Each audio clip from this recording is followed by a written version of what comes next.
Thomas the Tank Engine quickly shunted the express coaches onto the station platform. Well, it's about time! Gracious goodness me, it always seems like every single train on this railway runs late! Thomas's driver was worried as he looked up into the sky and noticed several storm clouds beginning to form.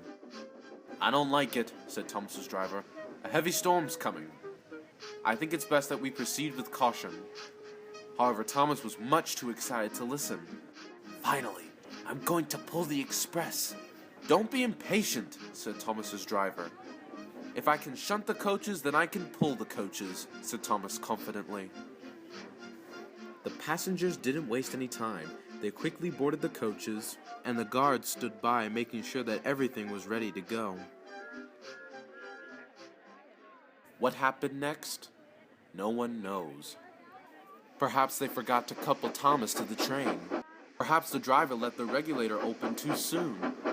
Or maybe the little engine was just too impatient. Anyhow, Thomas started without his coaches. The passengers all shouted, "Stop, Thomas, stop!" And the guard blew his whistle so loud that he nearly lost his breath. But Thomas was too far away to hear. So were his driver and fireman. Thomas the Tank Engine was soon coasting down the line with ease, thinking that he had his train along with him. As Thomas passed the first signal box, men waved and shouted, however Thomas didn't stop.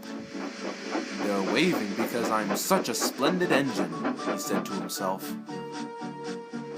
James says it's hard to pull the express, but I think it's easy. Then he came to a signal that was set at danger. "Bother," said Thomas. "We were going so nicely, too." What a nuisance signals are. The signalman walked out to see what was the matter. He had never seen Thomas the Tank Engine go along the main line before. "Hello, Thomas. What are you doing here?" "I'm pulling the express," said Thomas the Tank Engine. "Can't you see?" "Really?" said the signalman. "Then where are your coaches?" "What are you talking about? They're right..."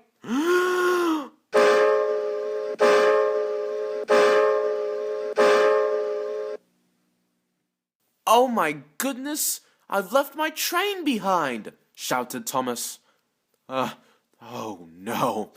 Oh dear, this is bad. I'm so fired. Don't worry, Thomas. We'll just go back and try again. We may be late, but hopefully the passengers won't be too angry now, would they?" "I highly doubt that," said the signalman. Thomas felt so sad that he nearly began to cry.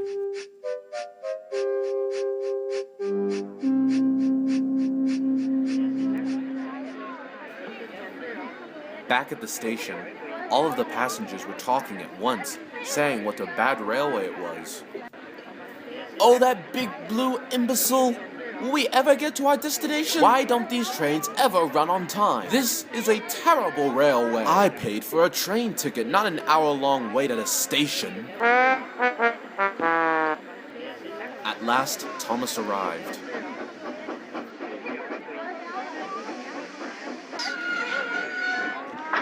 The passengers were just about to give Thomas a piece of their minds, but after seeing how sad he was, they decided that it would be best to stay silent, for they couldn't be cross. The passengers got in, and the driver and fireman made sure that everything was in check before they started again. The guard blew his whistle again, and Thomas started.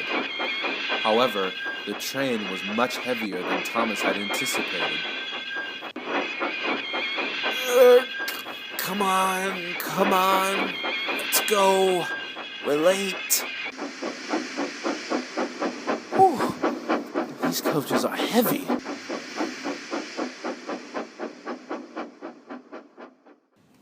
Thomas the Tank Engine was soon slowly making his way down the main line. He was very late indeed, and the passengers wouldn't stop grumbling. "James says it's hard to pull the express, but I say it's very hard." I'm sorry to say that things did not improve for the little blue tank engine as the big dark clouds in the sky began to precipitate the same way in which Thomas's driver had predicted.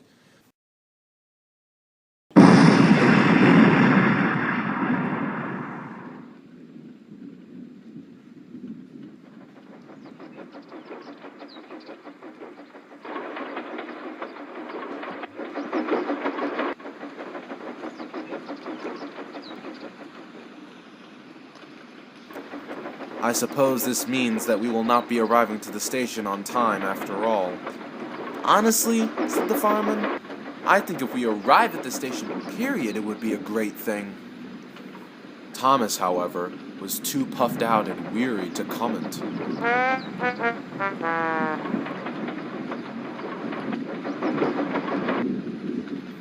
At last, Thomas began to approach a hill. It wasn't as big as the hill James had climbed when he pulled the trucks. However, it was big enough to cause troubles for Thomas. Thomas the tank engine was unable to gather speed quickly, so he started up the hill at a very slow pace.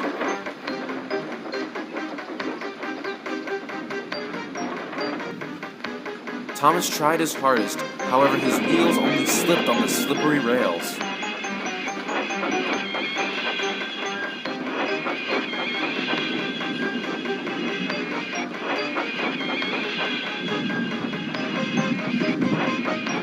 It had only been a few minutes until Thomas finally gave up. He moved slowly down the hill.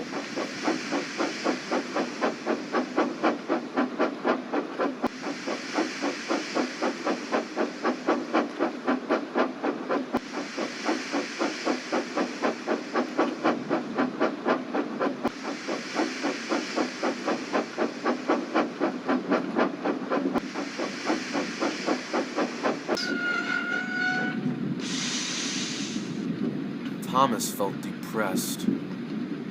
What was I thinking? I can't pull express trains. I failed. James was right. I am just a little blue tank engine. Too immature.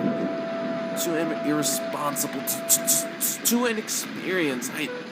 I can't do it. You can most certainly do it, said a voice. Wait a minute. Who said that? That would be us, said the coaches. Don't give up, Thomas. You're so close to the other side of the island. But this hill is too steep. The rails are too slippery. And I'm nearly out of sand. And James was right. I haven't got any potential. Nonsense!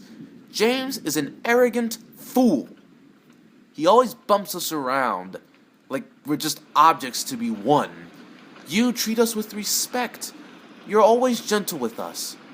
We like you. We don't like James. You can do it. We got your back, old boy.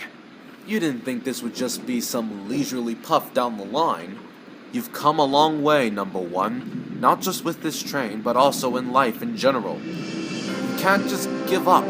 Think about the passengers. It was at that moment when Thomas began to hear the passengers cheering. Go, Thomas!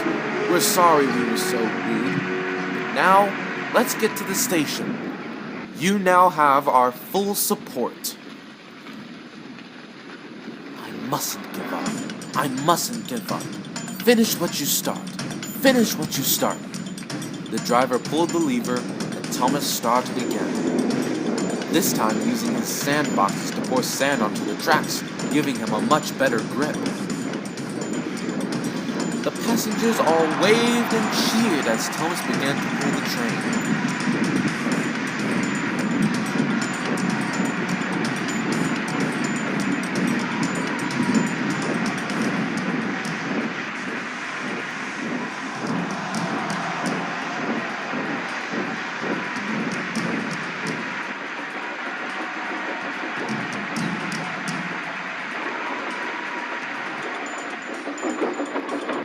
Finally, his sandboxes had run out, and the driver began to notice that his wheels were beginning to spin in one place again. Oh dear. Keep going, Thomas, you're almost there!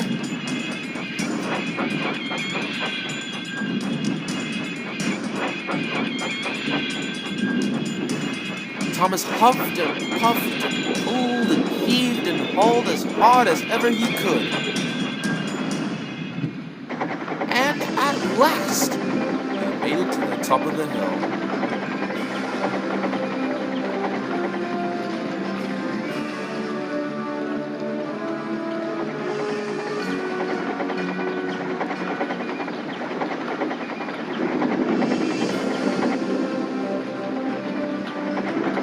Passengers all waved and cheered. Hooray for Thomas! Hooray for Thomas, the #1 tank engine! Thomas, however, was too tired to be flattered as he quickly made his way down the hill. About half an hour later, Thomas finally made it to the station on the other side of the island. The fat controller was there. He angrily pointed to the clock, but soon his anger was drowned by the sound of people cheering. The fat controller was impressed. Well done, Thomas. However, Thomas was so happy and tired that he fell asleep at once.